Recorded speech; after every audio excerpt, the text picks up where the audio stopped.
Hello दोस्तों, नमस्कार। आइए जानते हैं सर्वाइकल क्यों होता है और इसका इलाज क्या है। सर्वाइकल होने के सबसे बड़े कारण हमारी जीवन शैली है और सर्वाइकल कई सारे कारणों से हो जाता है। कई बार ऐसा होता है कि गर्दन में चोट या झटका लग जाए तो सर्वाइकल होने के पूरे चांसेस हैं और गर्दन में दर्द रहने के बावजूद हम उसे इग्नोर करते रहते हैं और भार उठाने जैसे काम भी करते रहते हैं। ऐसे में पूरे चांसेस हैं कि व्यक्ति को सर्वाइकल होने का। यदि गर्दन में चोट लगी हो तो भी सर्वाइकल हो सकता है। भविष्य में उसे सर्वाइकल होने के पूरे चांसेस चोट या खिंचाव की वजह से रहते हैं। इसलिए अगर चोट ताज़ी है तो उसका फ़ौरन इलाज कराएं। रीढ़ में खिंचाव की हड्डी के कारण भी सर्वाइकल एक बड़ा कारण बनता है और इसका उपचार सर्जरी के माध्यम से किया जाता है। गलत सोने के कारण भी सर्वाइकल हो सकता है। अगर आपको यह पता नहीं है कि आप गलत तरीके से सोते हैं या नहीं तो फ़ौरन सोने के सही तरीक़ों पर गौर कीजिए। कोई गलत तरीके से सोना भी महंगा पड़ सकता है। ये भी सर्वाइकल होने का सबसे बड़ा कारण बनता है। गलत मुद्रा में सोने से रीढ़ की हड्डी पर दबाव आता है और यह दबाव पीठ से गर्दन तक जाता है। इस कारण सर्वाइकल हो सकता है।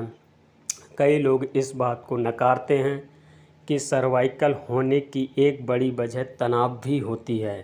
तनाव जब व्यक्ति की शारीरिक सीमा को पार करता है तो उसका असर उसके शरीर पर पड़ता है और इसकी वजह से उसे सर्वाइकल हो सकता है। इसका उपचार कैसे किया जाना चाहिए और इसका उपचार क्या है। सर्वाइकल के गंभीर होने की सबसे बड़ी वजह लोगों का रवैया है। कई लोग इसे हल्के में लेकर टाल देते हैं और कई लोग मानते हैं कि इसका कोई इलाज ही नहीं है और इसलिए वह इसका इलाज नहीं खोज पाते। परंतु सर्वाइकल का पूरी तरह मुमकिन इलाज है और वो है योग। आज भारत में ही नहीं अपितु पूरे विश्व में लोग योग को अपना रहे हैं, क्योंकि योग ने कई रोगों के निवारण के लिए अपने विकल्प खोले हैं। अगर कोई सर्वाइकल से ग्रस्त है तो उससे कुछ योगासन जैसे सूर्य नमस्कार, भुजंगासन और वक्रासन करते रहना चाहिए। इससे सर्वाइकल में बहुत राहत मिलती है। और एक कारण इसका उपचार का आयुर्वेद भी है। विश्व की सबसे पुरानी चिकित्सा प्रणाली आयुर्वेद आज भी कई रोगों का निवारण करने में सक्षम है। सर्वाइकल के इलाज के लिए आयुर्वेद में कई तरह की दवाइयाँ और थेरेपी मौजूद हैं जो सर्वाइकल को पूरी तरह ख़त्म कर सकती हैं। परंतु आपको थोड़ा धैर्य रखना होगा और आयुर्वेद समय लेता है, क्योंकि इसका जो फ़ायदा है वो धीरे धीरे होता है, लेकिन पूरा समय इसका इलाज करते रहना चाहिए, लेकिन उसका कोई दुष्प्रभाव नहीं होता। ये धीरे धीरे ठीक ज़रूर करता है, लेकिन इसका कोई साइड इफ़ेक्ट नहीं है।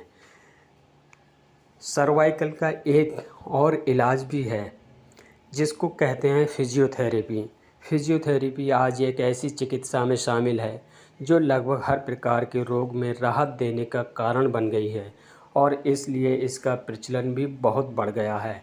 फिजियोथेरेपी में सर्वाइकल के लिए कई तरह के व्यायाम हैं जो आपको पूरी तरह राहत देंगे, क्योंकि फिजियोथेरेपी एक योगा ही है और योग ही सबसे बड़ा इसका सब कहें तो इसका सबसे बड़ा उपाय यही है कि योगा आप